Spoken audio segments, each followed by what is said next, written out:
Now, from the studios of Into Tomorrow in Miami, this is ITTV. There's a new digital assistant out there. Ella is the first personalized care management platform designed especially for caregivers of persons with cognitive deficits. The chief clinical officer for a company called Taproot Interventions and Solutions is Linda Buschemi. Linda, welcome into Tomorrow. How are you? I'm well. Thanks, Dave. Thanks for having me. It's a pleasure, and thanks for joining us during the South by Southwest. I understand you were a presenter there, so we appreciate you having some time. We talk about a lack of products on the marketplace for caregivers in general, it seems, especially though in the memory loss space. I understand that Taproot is filling that void. Tell us a little about the company, and then we'll get into how you're doing that. Yeah, great. Yeah, we are. There really isn't enough technology to take care of folks that have problems thinking, specifically types of dementia. And so we have created a caregiver tool that is actually providing them personalized interventions and approaches to mitigate behavioral expressions from folks that have cognitive issues. Wow. And how is it then that you're doing that? Because I know the creation of Taproot, Ella, is, I'm told, the culmination of a personal mission for both you and your co-founder. So can you discuss that a bit for us? Yeah, definitely. So Scarlett Spring is our CEO. She has family, big legacy, unfortunately, of folks that have Alzheimer's and dementia in her family. I'm a psychologist, and over the last 20 plus years really focused on how to help people that have problems thinking. And the last over decade going into long-term care communities, whether it's an assisted living or a nursing facility, training staff on how do you help someone that is resisting clothes changing or trying to leave when they have a dementia. And what we look at is, first of all, what kind of dementia do they have? And people don't realize it, but there are over 100 different kinds of dementia, which means that it's affecting different parts of the brain. Oof. Therefore, the reaction, the behavior can come out differently. So I'll give you just a quick example. Alzheimer's, the first thing that goes from brain functioning would be memory. Of course, right? It's memory. Right. With vascular dementia, though, the first thing that really people have problems with is sequential learning. It's not memory necessarily right away. And so we're asking our caregivers to understand the differences between all of these things. And then, oh, by the way, you have to remember what this person did for a living, what their favorite drink is, all these things to kind of relate to them. And then, oh, by the way, you have to take care of them as well. So it's a lot that we're asking them to do. Ella actually looks at the background of the individual, the symptoms that they're having, and then provides them that personal approach and intervention for the caregiver to deploy to prevent or reduce that reaction from occurring. Wow. So that's a whole lot more involved, but I can understand how that makes a big difference, because if you're using and applying those real life solutions to various scenarios, it's got to help, yeah? Oh, it does. It helped. We our beta, when we originally did this in 2020, we were able to reduce psychotropic medications by 13%. And that was in only a subset of 110 residents. So we know that what we're doing, it's called non-pharmaceutical interventions. We know these are evidence-based practices. We know these things to work. What we don't know is when to deploy them for particular reactions, particular diagnoses. Well, Ella's able to tell you that now, and that's the brilliance behind it. And it seems that Ella can service individuals, obviously, is what we're talking about. But I understand your primary target market are memory-focused healthcare providers, which seems to me to be an excellent approach, so that they'll help even more people. Absolutely. We want to get into, we actually got our first contract in home care. We're in 70 units in 4 different states. We really want to get it into the consumer's home eventually. Right now, we're working on home care, and those are the folks that go in to provide care in someone's home. We want to keep people there as long as possible. Every 3 seconds, someone's diagnosed with dementia, and there's just not enough caregivers to go around to help these folks. And so again, this is where, how do we scale this type of solution? And you need technology to do that, and machine learning, and that's exactly what we've built. And how do you market to that kind of an audience then? Is it, of course, this interview is a good help, but in general... Yeah, it's helpful. Yeah, well, we hope so. But in general, how do you approach the market to be able to say, look, we have the ability to help you?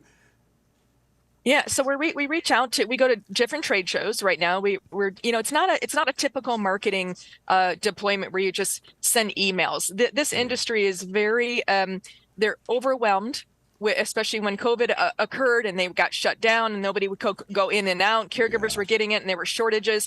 So really it's we've hired someone out of Brookdale, a senior executive there, knowing the space very much. So we have industry experts from Alzheimer's Association. We have an incredible board, and we're using the industry experts to really expand ourselves to move into the long-term care space right now. This is one of those things that makes me wonder, why has a product like this never been created before, right? It seems so obvious, even well before the pandemic, but certainly during. What's been your experience there? I'm assuming you found this niche and said, yeah, why hasn't it been done? It's up to us. Let's make it happen. That's exactly right. And it was very validating and very, we're very humble with what this has been happening again over 20 years, but manually. And now there's just not enough experts to really speak to the caregivers and train them. And the dinosaur way of training someone, of taking them offline and training them for 4 or 5 hours, which they're tired, they don't remember the information anyway, and they do that maybe once a year, and it's very costly. And so as I'm going in, I'm looking at, like, we've got to have an easier and faster way to give these folks, take the guessing out of it. They didn't go to school to understand the difference between Lewy bodies dementia and frontal temporal and all those different dementias. And then again, as mentioned, taking care of someone. So, utilizing technology, we've got to go there, especially in this industry. I mean, talk about the silver tsunami. It is here. It's not coming. It's here. We have way too many people that need help and just not enough caregivers to really deploy that. So again, our value is, hey, let's keep you at the lowest level of care possible, which would be your home. Yeah. As long as we can keep you in your home, get you off those psychotropic medications, or at least use those medications appropriately, not to manage a behavior, as people call them. Someone's resisting care. People would just be like, well, they're resisting care. They're hitting me when I'm trying to take their clothes off to change them. Well, there's non-pharmaceutical ways. Again, if you understand the type of dementia they have and some of their background information, we can then approach them and redirect them, as opposed to giving them a Risperdal or giving them some Ativan to knock them out. Yeah. And then you increase their fall risk because it's a sedative medication. So there's just a trickle down effect of when you're not doing, utilizing the right approach. But also when you're short-staffed, you're doing the best that you can. Sure. And kudos to you guys for working on this. I mean, I had no idea until our interview that there's 100 different types of dementia, for that matter. And it's obviously important for the caregivers, whether it be someone in your own home or other healthcare professionals, to understand that. And you mentioned the silver tsunami. The first time I heard that, maybe that's my hair issue, being white and silvery and so forth. But it makes perfect sense. So if you can explain real quick how it is that the digital assistant works. I mean, give us an idea, maybe with a couple of examples. Sure, of course. So we upload the profile of the individual, of the resident or the client. That's their background information, what they did for a living.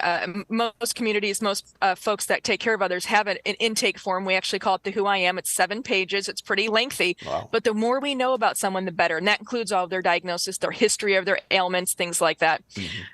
Our machine learning actually looks at what the reaction might be. So we'll use the example of resisting clothes changing as an example. You're trying to tell someone who doesn't remember who you are, and you're trying to take their shirt off. Yeah. and they're hitting you like, who are you taking my shirt off? And so our algorithm will look at what the background of the individual is, what type of dementia they have. So is it a processing issue? Is it a memory issue? What's causing that reaction to that's occurring? And then Ella will actually tell you, okay, first of all, Mrs. Jones is blind in the right eye, so she might be hitting you because you're approaching her. So let's approach her from the right. When you talk to her, remind her that you are her caretaker, and it quickly say, but as soon as we get done changing you, your family's coming, and then we're going to read books to the children because she used to be a librarian. And so you're distracting them with understanding what they've done in the past to get them focused on that, and it gets them, more, it redirects them and distracts them from what you're actually doing. And so that's just one method of being able to use these type of interventions to prevent or at least reduce the escalation of some of these reactions. Oh, great example, because I have a better handle, I think, now on the kinds of things, and there's so many that you guys can do. And of course, more at your website, right? More description, more info, the ability to learn even more about Ella, this new digital assistant. Do check it out, Taproot Ella, ELLA.com. Of course, we'll get you there too when you visit our site. Linda, you've been a delight to chat with, Chief Clinical Officer for Taproot Interventions and Solutions. Thanks so much for joining us. Continued good work. You're doing some really very helpful things for a lot of folks. I'm probably going to need you soon myself. Thanks, Dave. I appreciate your time. It's our pleasure. Taproot Ella, ELLA.com. Visit us at intotomorrow.com and we'll get you there. You'll see what Linda and her team are doing on a regular basis and how they are helping so many people. By all means, check them out. I'm Dave Graveline. Into Tomorrow continues. Don't miss it right here on the Advanced Media Network.